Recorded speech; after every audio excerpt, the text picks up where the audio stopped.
Police અને માલધારી યુવાન વચ્ચે સર્જાયેલ મારામારીને લઈને માલધારી યુવાનનું નિવેદન સામે આવ્યું. તારીખ 21 જાન્યુઆરી 2024ને બુધવારના સાંજના 6 કલાકે મોટા ખુટવડા ગામે માલધારી અને પોલીસ વચ્ચે મારામારીનો બનાવ બન્યો હતો, જેને લઈને માલધારી યુવાનને ઈજાઓ પહોંચતા તેમને મોટા ખુટવડાની SOS હોસ્પિટલ ખાતે સારવાર અર્થે ખસેડવામાં આવ્યો હતો, જેમાં PSI અને એક GRD જવાનને પણ ઈજા પહોંચી હોવાનું જાણવા મળ્યું છે.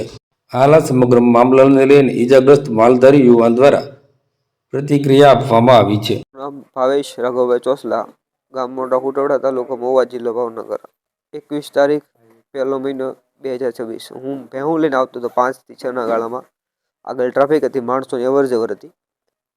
રસ્તો સાંકડો હતો કે એમાં એક બાજુ જ માલ નીકળી કે બધી બાજુ માલ ના જઈ શકે. સાહેબે PSI સાહેબ બધા પાછળ એને કીધું કે ભાઈ એક બાજુ તારે.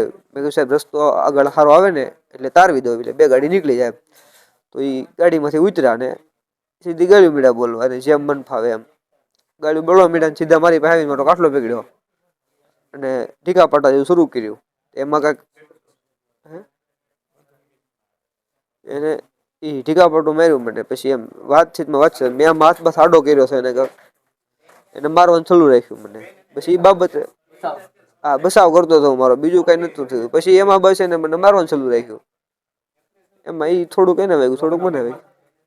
એ લોકોએ મને માથાના ભાગમાં માર્યા હશે લગભગ 12 થી 13 ધોકા. બડો હતો મારા હાથમાં, મારો બડો લઈ લીધો ને મને માર્યો. હાથમાં માર્યો, અહીંયા હાથ દુખે છે, આ પગ દુખે છે, એક વાહના ભાગમાં માર્યા છે 12-13. પછી માથામાંથી આ 2 જેવી હાલત હતી. છેલ્લે અમુક સમયમાં 7-8 ધોકા માથામાં વાગ્યા, એટલે મને બધું આમ દેખાતું બંધ થઈ ગયું. થોડાક ટાઈમ માટે સતે મારવાનું ચાલુ બંધ થઈ ગયું હતું બધું. આમ જાણે કે બધું આમ આંખું બધી બ્લર થઈ ગઈ હતી. માણસો બધા ઘણા હતા આજુબાજુમાં.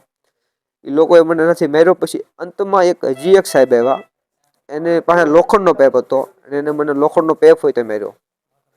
પીળો ટી-શર્ટ પહેર્યું હતું કે શર્ટ પહેર્યો હતો, માથાના ભાગમાં માર્યો હતો. જાડેજા સાહેબ નામ છે, ભાઈ કહે છે એ પ્રમાણે. અને 15 તો ટાંકા આવેલા છે.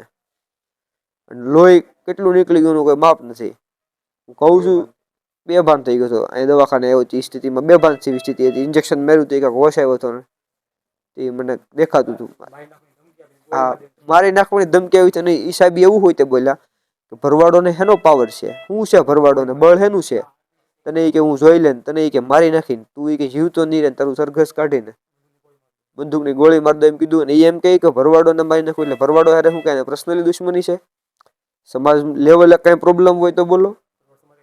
ખરાબ કીધું છે એનું કંઈ નડે છે કે ભરવાડ સમાજ? હું તો શાંતિથી બેવું લઈને દેતો હતો. કાંઈ તકલીફ હોય બીજા માથે થોડી દાશ કાઢી નખાય. હા, એમ કાયદો થોડો હાથમાં લેવાય, સીધું મારવા જ મળવાનું, ગાડી મળી બોલવાની.